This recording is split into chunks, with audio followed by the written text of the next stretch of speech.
A few people struggle to gain it, and another few who struggle to lose it. And usually, funnily enough, it's difference between male and female parties, where I think something to do when females are on the insulin, the body tends to store a lot more, and men struggle to gain. I don't know, we need to look into this. There's probably a huge thing on it, but I'm the opposite. But it's a bigger question at stake, right? How does he keep the weight off? You have to look at what you're consuming. Because we're educated in some way that obviously you count all your carbs and all this stuff in your insulin, but when you're putting things in your body that your body's rejecting, it usually, when your blood starts to spike, right, quite aggressively, it's because you've got something in your body that isn't good for it, right? I'll go into the second slide. So what I found is, right, and again, I can only speak from my perspective, so I'm the opposite of your husband, but there's a couple of things I changed in my diet that's been life-changing for me. I cut out bread, pretty much, right? I used to eat bread every single day. But it was, every morning I'd wake up and I'd have my piece of toast or my bagel and my blood would just go straight up. And I thought, that's because I'm diabetic, there's a dawn effect, all these things, and I just have to battle with that for hours upon hours every morning, trying to rectify it, and then it would come crashing down. But actually what was happening was, it wasn't good in my body. I wasn't breaking it down. And the insulin wasn't able to break it down in me either. So it was actually telling me stop consuming it. So I cut it out and my life has changed. My mentality is completely shifted, and so is my body weight. So there's maybe things in your husband's diet that he needs to listen to, that if his blood is spiking quite heavily, another one. Sorry for the break. So if his blood's spiking quite heavily, he feels like he's gaining a lot of weight because his body's just simply not breaking things down.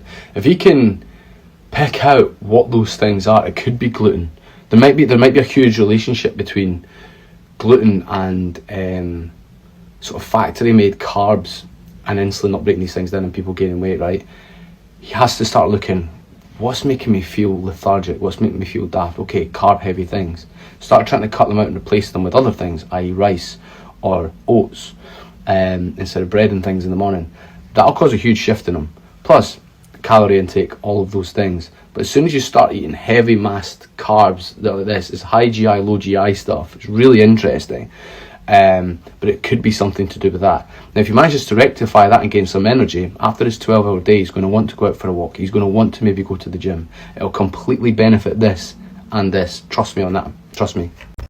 What symptoms did I have? So the symptoms I had were peeing all the time, very thirsty, lost loads of weight, and tired. I think I was tired as well. But I think there's an easy way to do this now, because I think there's a thing that's called like the 4 T's, and it's Christ, here we go.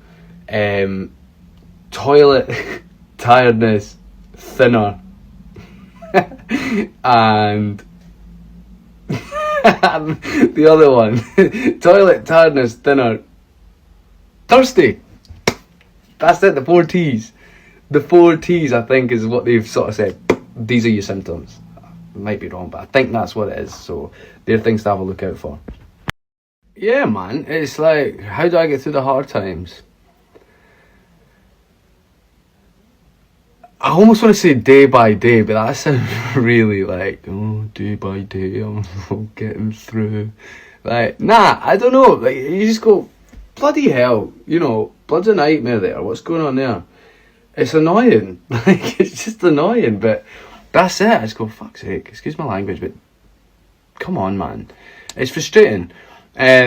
Complications are a funny one, because I'm so far, I've still got all my bits and bobs, right? But something they didn't tell me is I was quite poorly controlled when I was younger, and they said be better, so I was better instantly, and it's good miser. So I'm getting checks in my eyes all the time, because apparently it works both ways. If you're really poorly controlled and then go really good control, it has the same effect on your eyes with like macro degenerative things. It's reversible, but yeah. Were your children tested? No, they weren't. Do not quote me, but I do not think it's hereditary. I think there was some bloodlines with that, whether type 1's hereditary or not. I think there's a few examples where people seem to think that it is, but I don't think the evidence is substantial enough to say that it actively is hereditary.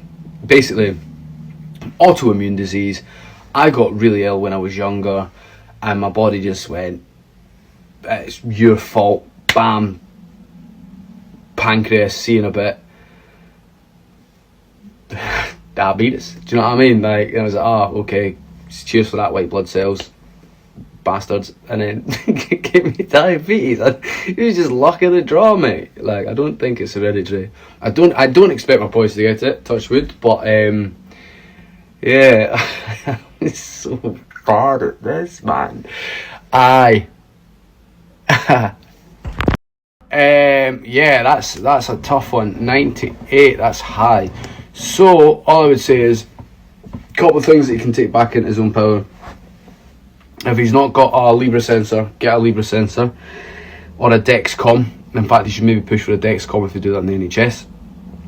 It's got alarm systems for when it goes too high or too low.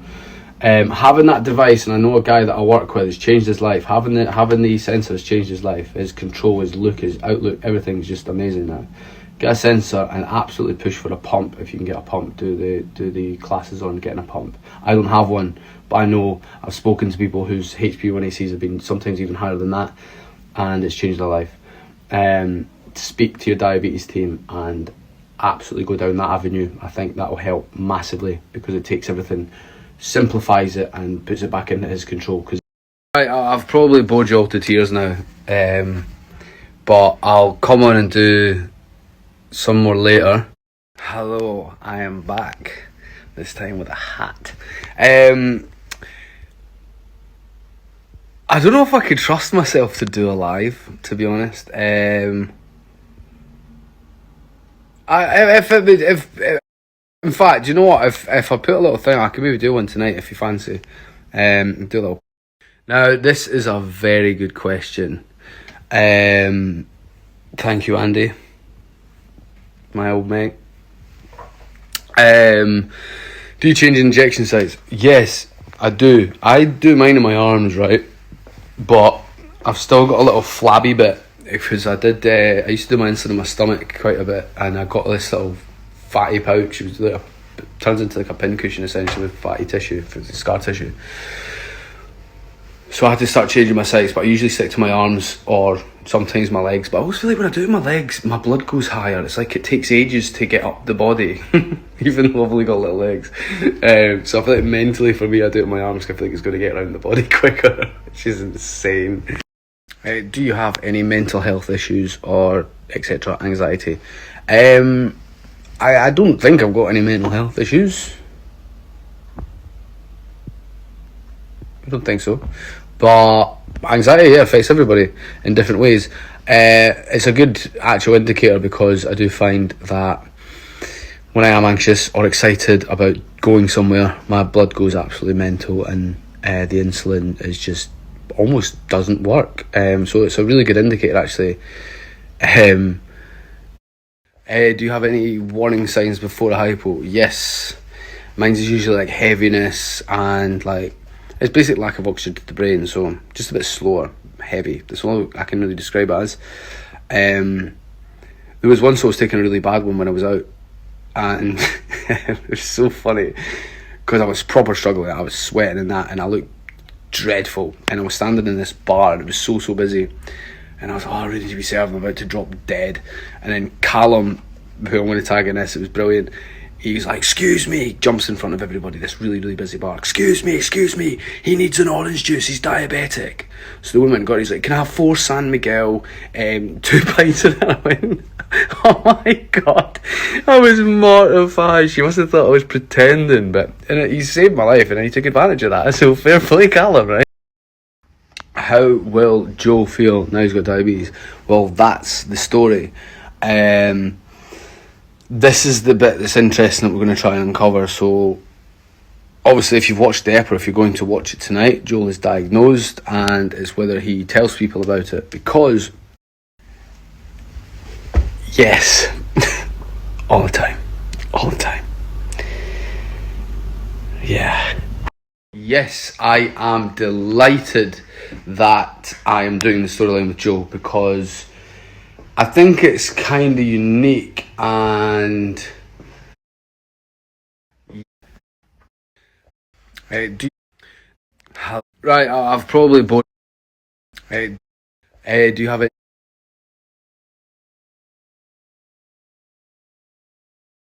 any warning signs before?